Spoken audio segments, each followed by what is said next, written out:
월요일장 수고 많으셨습니다. 저희 이제 내일을 위한 준비해 볼 건데요. 김태수 금융작가와 함께 오늘도 화상으로 한번 만나보도록 하겠습니다. 작가님, 안녕하세요.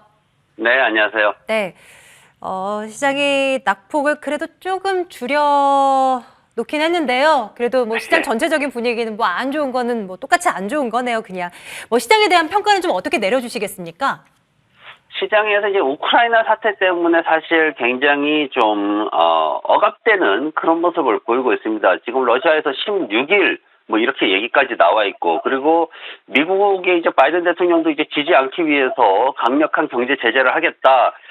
사실 주먹은 가깝고, 예, 법은 멀리 있죠. 예, 경제 제재는 아마도, 예, 전쟁이 나게 되면은, 그것만 못할 겁니다. 그렇기 때문에 거기에 대해서 이제, 다들 두려워하고 있는 거고, 우크라이나 대통령이 이제 바이든 대통령한테 좀 방문을 해달라, 이렇게까지 지금 절박하게 호소를 하고 있는 상황인데, 거기에 직접 가지는 않겠죠, 바이든 대통령이.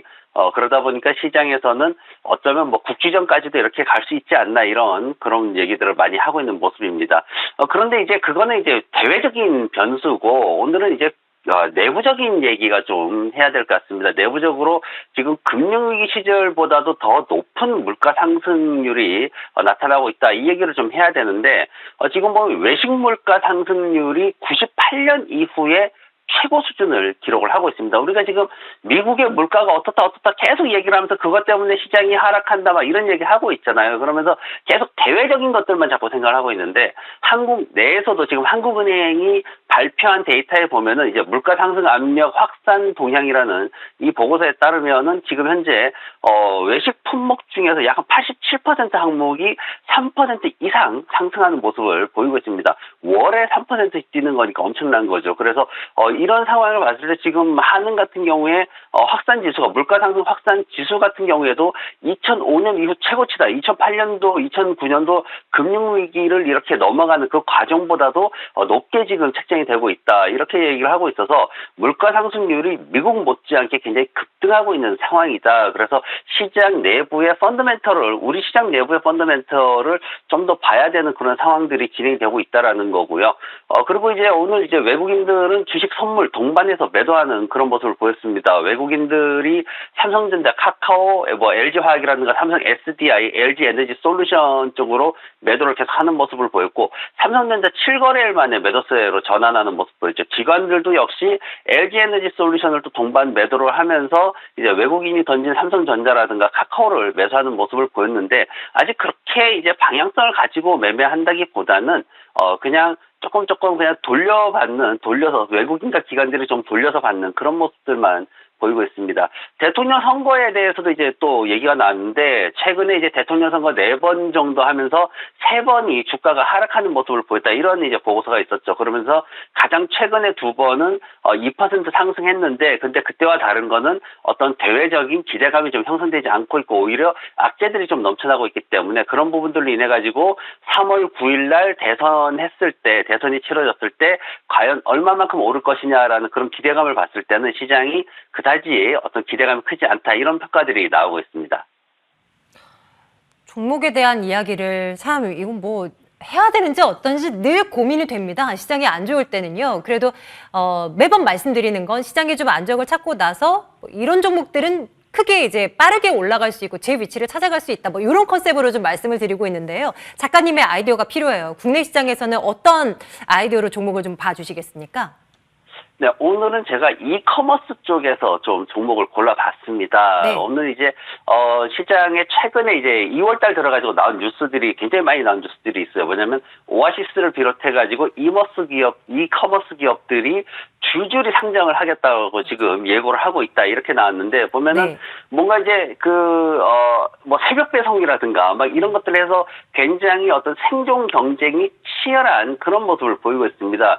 컬리를 시작해가지고 SSG닷컴이라든가 오시스 마켓이라든가 이런 회사들이 상장을 다 예고를 하고 있는 그런 모습이고 11번가하고 팀원 같은 경우에도 지금 상장 시기를 또 조율하고 있다. 이렇게 평가가 나왔습니다. 그러면서 이제 전반적으로 시장에서는 비대면 소비가 이제 좀 확산이 되다 보니까 이런 배송 산업이나 이런 것들이 굉장히 빠르게 상승하는 모습을 보였고, 그리고 특히 이제 말씀드렸던 컬리라든가 SSG닷컴 그리고 오아시스, 특히 이제 오늘 이제 오아시스를 말씀드릴 텐데, 오아시스 마켓은 상장이 굉장히 분주한 상황으로 그렇게 알려져 있습니다. 오아시스가 지금 상장을 하는 데 있어서 수혜주가 뭐냐, 이제 이 얘기로 말씀을 드리는 건데, 바로 지어소프트입니다. 지어소프트라는 회사가 바로 오아시스 지분의 69%, 3분기 말 기준으로 69% 지분을 소유를 하고 있습니다. 지금 보면 오아시스 같은 경우에는 최근에 이제 100억 원 투자를 받았는데, 그때 평가받은 기업 가치가 자그마치 1조 200억 원입니다. 굉장히 높게 그렇게 평가를 받았습니다. 그러면서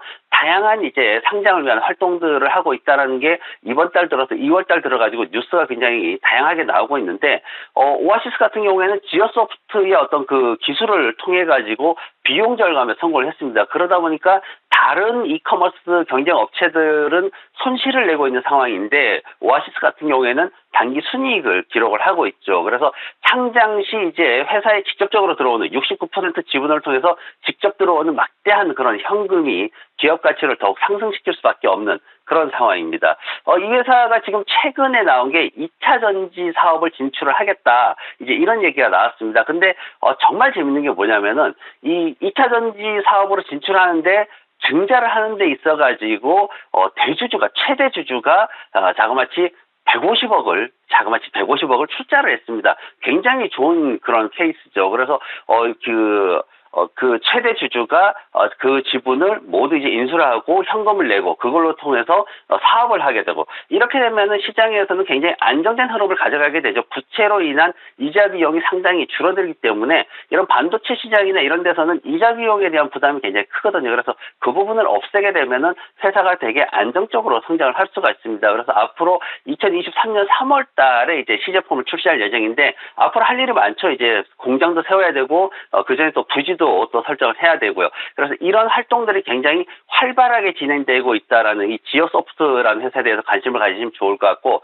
이 회사의 주가를 보면은 지금 8월 달에 28,000원대 고점 찍고 나가지고 계속 하락을 했습니다. 하락하는 거는 이제 뭐 신사업 자금 비용도 있고 여러 가지 이제 이슈들이 있었죠. 그러면서 좀 하락을 했는데, 지금 16,300원 정도의 거래가 끝났는데, 목표가는 26,000원까지 봐도 좋을 것 같습니다. 전고점 수준까지도 올라갈 수 있다라고 보여지고요.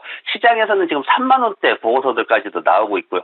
손절매가는 아래쪽에 14,500원 정도로 두고 매매를 하시면 좋을 것 같습니다. 네, 지어소프트를 국내 시장에서는 유망주로 또 저희 점검을 또 해봅니다. 작가님, 미국 시장 넘어가기 전에요, 외환 시장 좀 살펴주실 수 있을까요? 원달러 환율이 오늘 장 막판에 갑자기 하락폭을 키우면서 7원 넘게 빠졌어요. 막 1,200원 위로 막 올라서나 싶었던 게 1,191원대까지 급락하면서 마무리를 지었거든요. 왜 이제 해외에서 우크라이나 지정학적 리스크 등 해외 악재들이 이제 많아질 때는 원화가 약세를 보이고 달러가 초강세를 보이면서 화율이 올라가기 마련인데, 이거 왜 이렇게 방향이 달라진 거죠? 이거 어떻게 이해해야 되는 겁니까?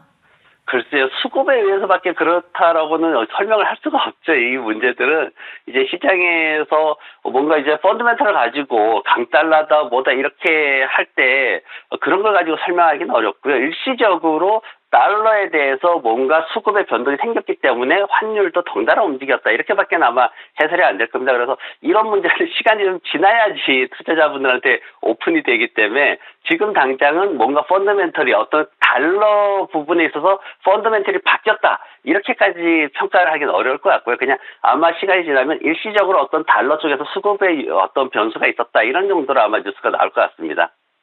오늘 밤에 예정되어 있는 이슈들도 한번 들여다볼게요. 당장 뭐 오늘 밤에 미 연준이 특별 회의를 연다는 둥, 뭐 온갖 루머들이 쏟아져 나옵니다. 어떤 것들 체크해야 될까요, 작가님?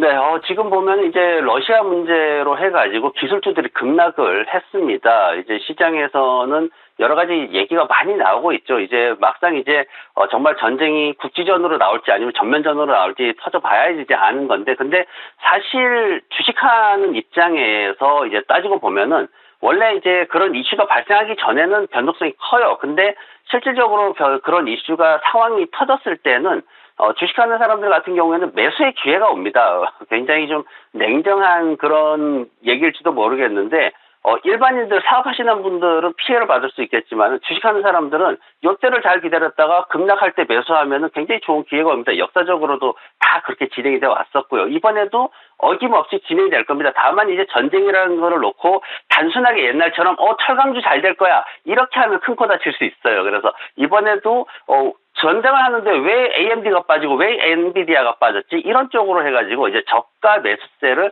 집어넣는 그런 형태로 좀 매수를 해야지 과거의 흐름처럼 전쟁 나니까 철강주 잘 될 거야, 방산주 잘 될 거야 이렇게 가다가는 조금 흐름이 다를 거다라는 얘기를 많이 하고 있고요.